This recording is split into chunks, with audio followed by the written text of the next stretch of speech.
Hi guys, it's Aunt B from Aunt B's Homestead. I am back with another video. I want to share with you some of the things that I'm working on today.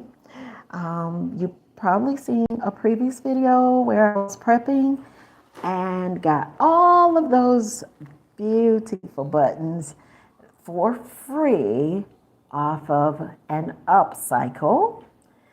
So today, what I'm doing, I am sitting at my sewing machine and hold on, you might see my finger here and there go across the screen, but don't worry, hang in there. I'll still be talking in the background. All right, so I am working with a dress. Okay, let me show you the bottom piece. It's all scraps now because I cut it up. I'm working with a dress that was given to me by a relative. And I often say, don't buy me clothes because clothes is not what I need. And of course, my relative bought me this anyways. Clothes is not what I need. Listen to a person when they tell you what they need, and then you won't think they're being ungrateful, okay? I don't need clothes. I know how to sew clothes. So, what I told her is this: I appreciate you. Oh, this is so sweet. Thank you so much for getting this for me. But I am not a big fan of a lot of clothes. I use my primary colors, I use my secondary colors, and get some base pieces that I compare with a lot of things, and that's how I dress myself. I made sure those clothes are clean, but a lot of things, something with a print like this, I'll probably wear it once every quarter. So I need things that I can wear often, okay? Because I don't want to have this print flashing in people's face all the time. Don't get me wrong, it's beautiful to me. Now we're talking about to me.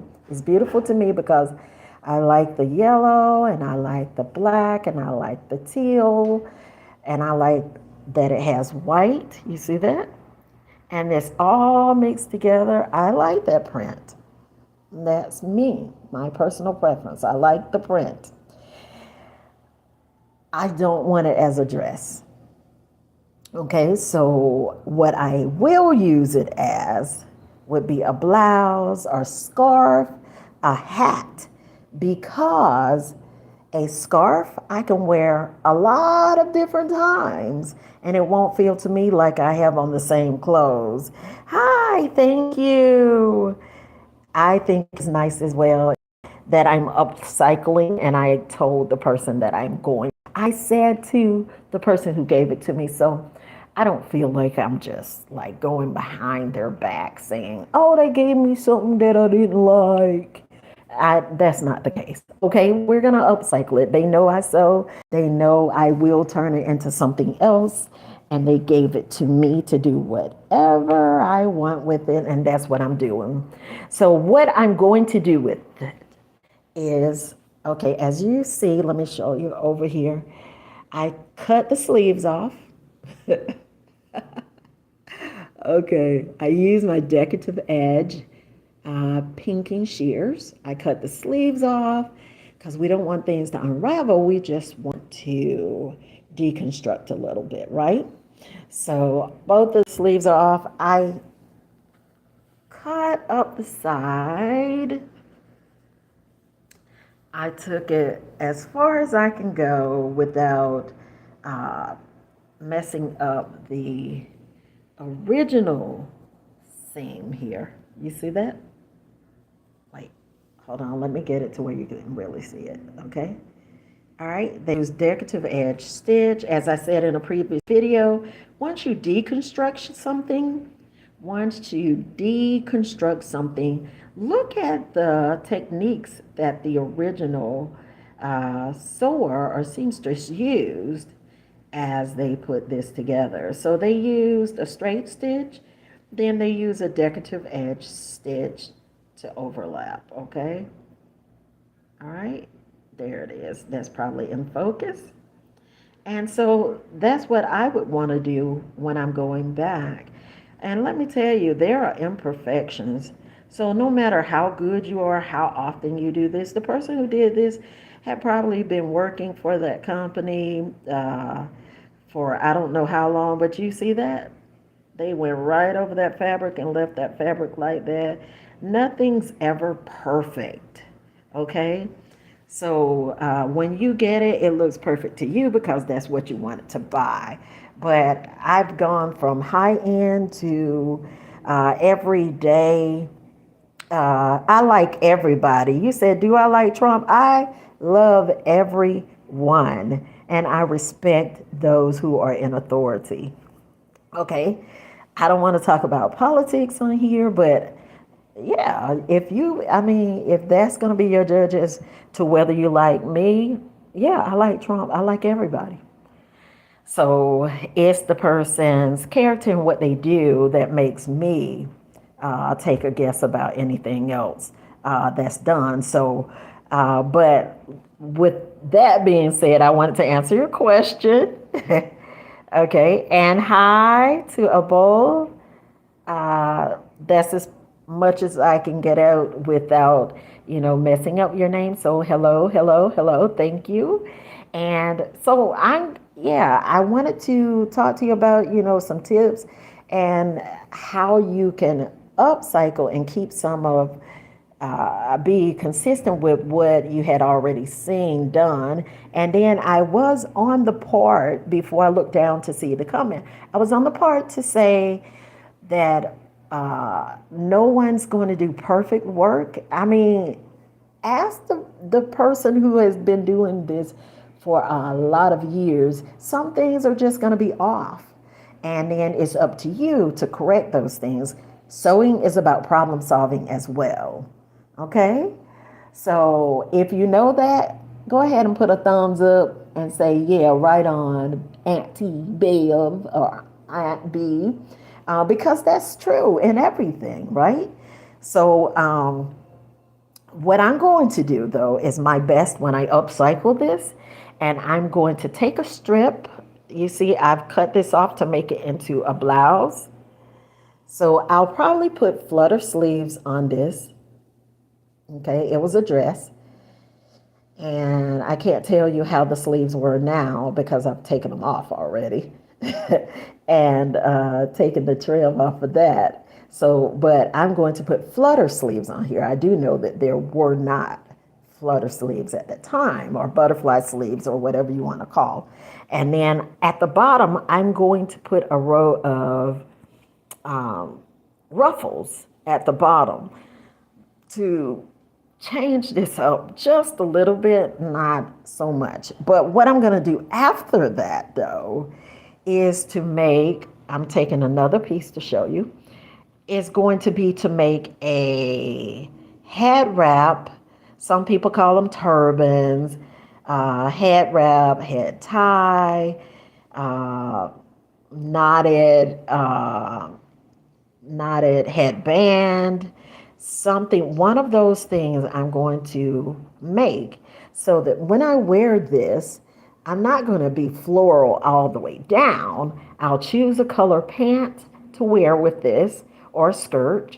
And then I will put the headband and I'll probably take this portion that has the white flower, and because you see the blouse has the white flower on. So I'll strategically choose the portion that has the white flower on to make a headband or head cover. And then when I wear this, it'll look contrasting a little bit because you don't see all the teal on this part. And you see all the teal on that part. And then it lets you know, yeah, that black and white is a part of this. Okay? And then after that, I'm going to take, again, another piece, which is this. And then I will make a scarf. Let's see. Yeah, I'll make a scarf. I don't know yet if I'll put a medallion or something on the end, but it will be fabric art. And I'll do that to make something to go around my neck. And it will be loose when it goes around my neck. And it will be comfortable. And it will be something that I could use interchangeably with something that complements it. I like to match as much as possible, so it would be something that goes well with this teal, the yellow, the white, and the black. Okay? All right, so I have thread options that I can use as well. As you see that this is teal and this is black. So those will probably be my two choices. Let me go up in here. And also, for how do you store your thread and all of those things? Because I have sewing kits, but I don't want a big sewing bag. Like if I were to go into the living area, I don't want a big sewing bag just sitting in the living area. So I create little hideaways. You see this? This is a glass vase or vase, and I create little hideaways for my sewing items, and I put them in there, and then I would cover it up with something that looks like it belongs there. And I also hang my glasses on it, but I have a rack that I made for my glasses. Okay, I'm still going to be cleaning up my desk, but yeah, and move things like this so that I can just have this stuff handy. So, is your sewing area junky? How do you hide away your sewing items in plain sight? Uh, like, what are you working on right now? Talk to me, tell me all of those things, not in this video because I'm about to go, but in the comment section, and I will communicate back with you as I see your comments come in. So thank you for coming in to say hi. Thank you for asking the question about who I like and who I don't like. I am an educator for over 34 years, and I like a lot of people. I like a lot of people. So when you ask me that, I could give you a loaded question, but generally speaking, I try to be nice to everyone. And then I would love for everyone to be nice to me as well. Woo! That would be a beautiful life, right? So, guys, thank you so much for coming on, and have an amazing rest of your day. And I look forward to seeing you on another video. And go ahead, like something, subscribe to something, preferably Aunt Bee's Homestead and any other channel that you like. And we look forward to seeing you again. Bye bye for now.